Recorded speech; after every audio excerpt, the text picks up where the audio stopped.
Hi, this is John going through the project brief, which is on my UCA.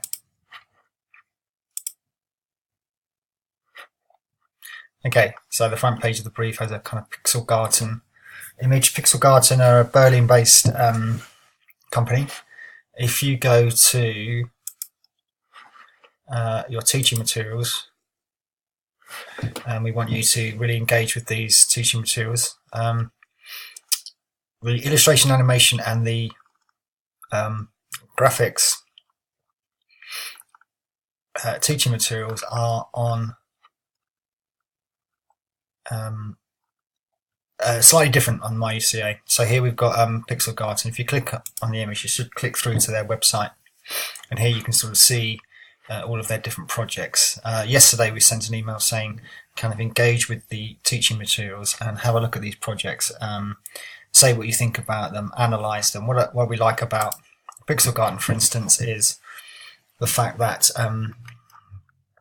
they have this spatial design aspect to their work. It's the things they do are done in a very innovative way.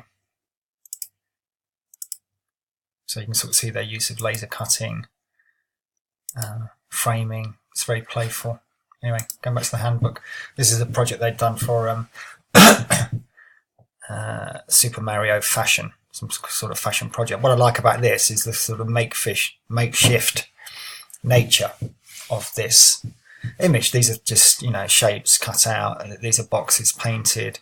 This is just a big load of colorama, fashion to look like hell. When I've worked on projects like this, it is kind of it's very ad hoc. It's very much how things are framed by a camera.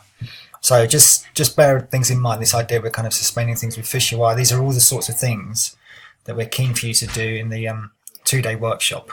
And it looks like there's not going to be snow tomorrow, so we should be up for that. So Spatial Practices is a 10-week project, starting with a deadline of the 8th of May, Tuesday the 8th of May. Monday's a bank holiday. And our original timetable from last summer had the 30th of April as the bank holiday, so we did our timetables wrong. So that's been amended now on this timetable. So just pay attention to this timetable, please. The main project brief. The rationale behind this project is to translate ideas into 2D, from 2D into real-life 3D situations. The main focus of which is scale, and using new materials, processes, and ways of working. Now, some of these processes, materials, and ways of working are familiar to you already, but it's this idea of scale, or working at scale, and it's an absolutely phenomenal way of seeing your ideas in a completely different light. So I really want you to think about scaling up ideas, because it creates interesting problems to solve and the chance to present your outcomes as an experience where consideration is given to the whole environment or surroundings of a particular location. So, this is thinking about degree show stuff, I guess, which is a long way off for you, but in a sense, this is a bit of a dry run for that. About situations that you can possibly encounter in the real world, that you might encounter in the future. And it's about just not letting the screen or the page be the thing that you produce. That kind of talked about it a little bit in the last unit with the illustration animation students about awareness raising. How do you engage someone? How do you get them across to your piece of work? So the key project aims: choose one of the following areas as a starting point. Now, I'm posting online very soon a film that is the first initial lecture that you'd have had on Tuesday morning. So please watch that film. That's about 45 minutes long. That will give you some context for the unit. But these are the kind of rough areas of spatial practice for graphic design and illustration animation. And what's also important about our course is that as you're kind of cross-trained, if you like, that you can kind of do a variety or are aware of a variety of ways of working. So it's about kind of you know, looking at these different things and thinking about where you might fit in.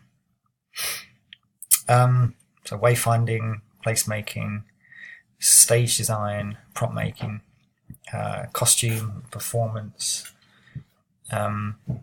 exhibition design, shop and window dressing, branding, publicity, and events or festivals.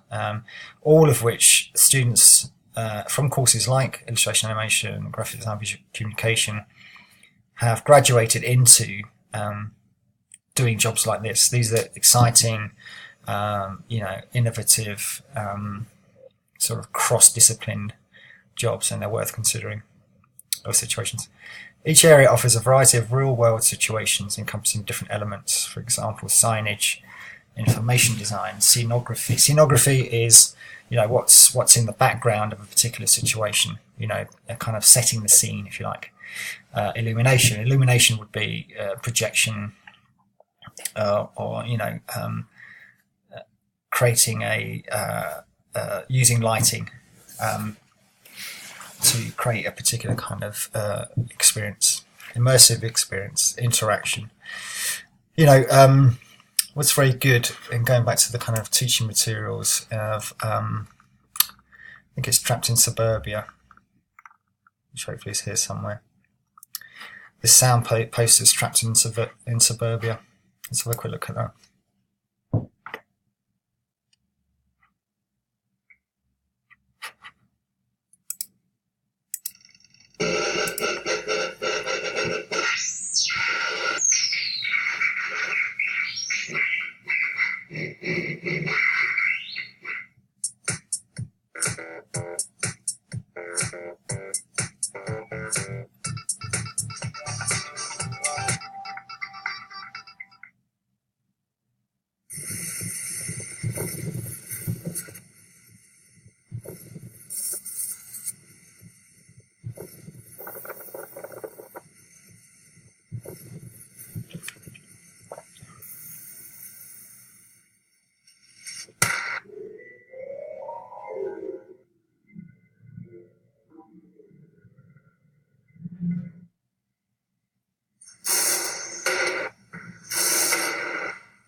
You get the idea. The idea that you can kind of combine experience with poster design, with sound.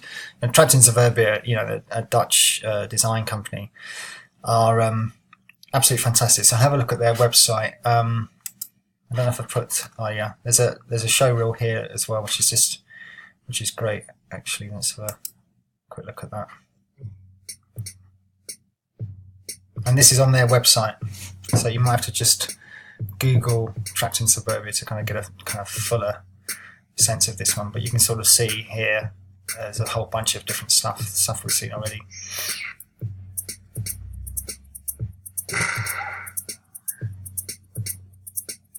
Yeah, stuff for quite corporate clients, stuff for museums, stuff that's sort of engaging communities and outside spaces, exterior spaces, innovative technology, bookworks. They're really keen on their bookworks.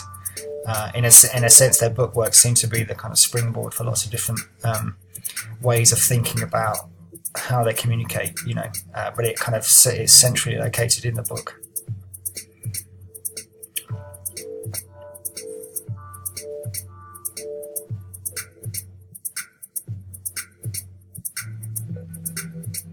Even the way they put this video together, it's very engaging, you know, it's not just kind of a bland showing of stuff. And I like the way they kind of change the imagery in time of the music, but it's not kind of always just centrally located, you know, there's quite dynamic compositions throughout. Anyway, you can have a look at that. So you've got mural design. I mean, there's making crafts, sound and movement. They place emphasis on different contexts. Consider how these relate or extend aspects of your own discipline and creative interests. They also offer potential social and cultural contexts, for example, community working, commercial enterprise, collaboration. So you might work with someone on the course or someone outside the course, politics, protest. It could be that you want to say something, and how might you say that to engage a public? You know how it is sometimes when you want to say something you think it's really serious, but people kind of yawn and sort of, don't give it the attention it deserves. Entertainment, I mean, it can just be something that's really good fun, really interesting, really engaging. Environment, public awareness, educational and social conscience. So in a way, some of the things we've touched on, with the social and cultural context, it's vital that you choose quickly. Your individual project developed in negotiation with your supervising tutor to ensure your intentions are achievable with technical support and facilities available. That alludes to how we show things at the end, and our idea is that you develop your own brief, which you have the option to do. You can also kind of do something that reflects your creative interest, but there are live projects as well to respond to, and it'll have to be run in tandem with the unit, be agreed with your tutor, and require the same outcome. So the outcomes are a project proposal, a proposal about what you want to do, containing images and text that can also contain animation, moving image. It should be aimed at a client and should offer enough detail that it clearly explains what you are intending to do and show. Now, the project proposal is what you want to do. Now, do you want to do anything with any of these sorts of things, or do you want to kind of develop your own brief, or do you want to respond to live projects? Now, we've got 9 live projects, I think, in total, some of which are sort of pretend live projects but have contact with an outside agency like Frank or the Faversham Literary Festival. Frank is a shop an illustration kind of bookshop in Whitstable. Or there are more live projects like the Marlow Kit, which is a new exhibition exhibition space opening in Canterbury at the end of May.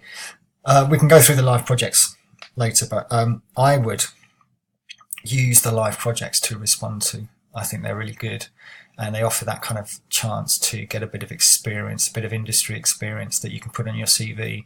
And you know that when you apply for jobs, when you leave, they're often asking for experience. So this is the experience.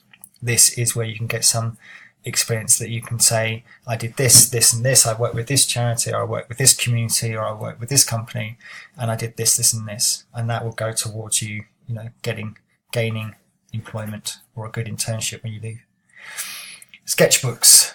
Now, one of the things that's really important is gathering, obviously, primary and secondary research. So, what I've been talking about in the first talk about the artists in that talk, I'm talking about how much information they gathered, and how they analysed that and how they played with that information, experimented with it. And it's very, very important that we have sketchbooks, not a sketchbook, sketchbooks for this project. As much experimentation and analysis and reflection in that book as you can possibly manage. A UCA blog to share good practice. Now, the tasks that we gave you yesterday when you were off, there are about 5 or 6 tasks to do. We want you to make a first post on the UCA shared blog, which is here in Activity Tools.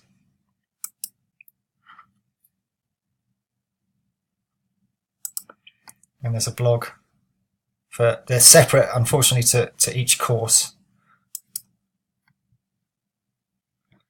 There's a blog here for you to upload your work to. So what we want you to do is to upload, your first task is to upload the tasks that you've been working on or you've been given already by us yesterday. And those tasks were